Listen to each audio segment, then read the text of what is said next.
বাংলাদেশের বিপক্ষে শ্রীলঙ্কা ঘরের মাঠে আবারও অজেয় থাকল। এর আগে শ্রীলঙ্কায় 7টি দ্বিপাক্ষিক ওয়ানডে সিরিজ খেললেও একটিও জিততে পারেনি বাংলাদেশ। তবে বৃষ্টির কারণে 3 ম্যাচের সিরিজ ড্র হয়েছে 2বার। কলম্বোয় আগের ম্যাচে প্রথমবার ওয়ানডে জিতে পারলে খেলেতে ইতিহাস গড়ার সুবর্ণ সুযোগ ছিল মেহেদী হাসান মিরাজদের সামনে। তবে লঙ্কান বোলারদের নিয়ন্ত্রিত বোলিংয়ের সঙ্গে বাংলাদেশি ব্যাটারদের ব্যর্থতায় সে স্বপ্নও ভেঙে চুরমার। সিরিজ নির্ধারণী তৃতীয় ওয়ানডেতে বাংলাদেশকে 91 রানে হারিয়েছে শ্রীলঙ্কা। ফলে সিরিজ হারতে হলো 2-1 ব্যবধানে। এই হারে লঙ্কায় প্রথম ওয়ানডে সিরিজ জয়ের অপেক্ষা আরও দীর্ঘ হলো। টসে জিতে শুরুতে বড় স্কোর গড়ার ইঙ্গিত দিয়ে রাখলেও ডেথ ওভারে তাসকিন আহমেদ ও মেহেদী হাসান মিরাজরা চেপে ধরে লঙ্কানদের।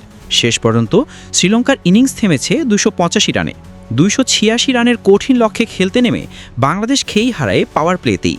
তানজিদ হাসান তামিম ও নাজমুল হোসেন শান্ত ফেরার পর রানের পাহাড়ে চড়াটা শুরুতেই কঠিন হয়ে পড়ে। এরপর যদিও তাওহিদ হৃদয়, পারভেজ হোসেন ইমনের সঙ্গে যথাক্রমে 42 ও 43 রানে দুটি জুটি গড়েন মেহেদী হাসান।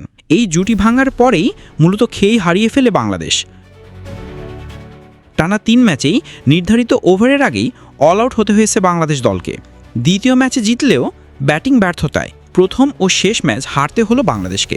ব্যাটারদের অবস্থা এতটাই নাজুক যে 39.5 ওভারে অল আউট হতে হয়েছে।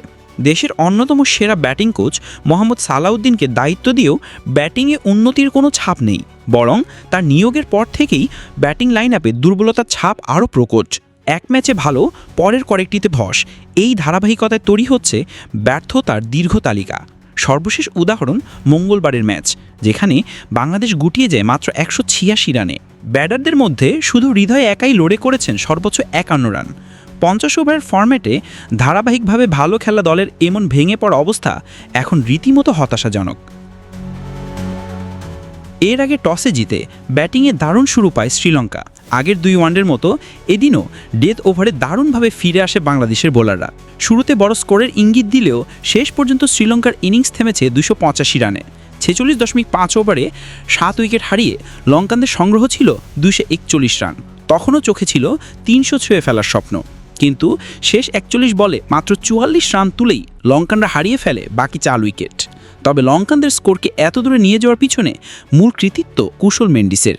বাংলাদেশের বোলারদের উপর ছড়ি ঘুরিয়ে 114 বলে 18 124 রান করেন উইকেট কিপার এই ব্যাটার। কুশলের আউটের পর মূলতে চেপে ধরে বাংলাদেশ। ডেথ ওভারে সবচেয়ে বেশি নজর কেড়েছেন তাসকিন ও মিরাজ, দুজনই নিয়েছেন 2টি করে উইকেট। পাশাপাশি তানভীর ইসলাম, শামীম হোসেন পাটোয়ারি ও তানজিম হাসান সাকিবের বোলিংয়ে ছিল নিয়ন্ত্রণ ও কার্যকারিতা।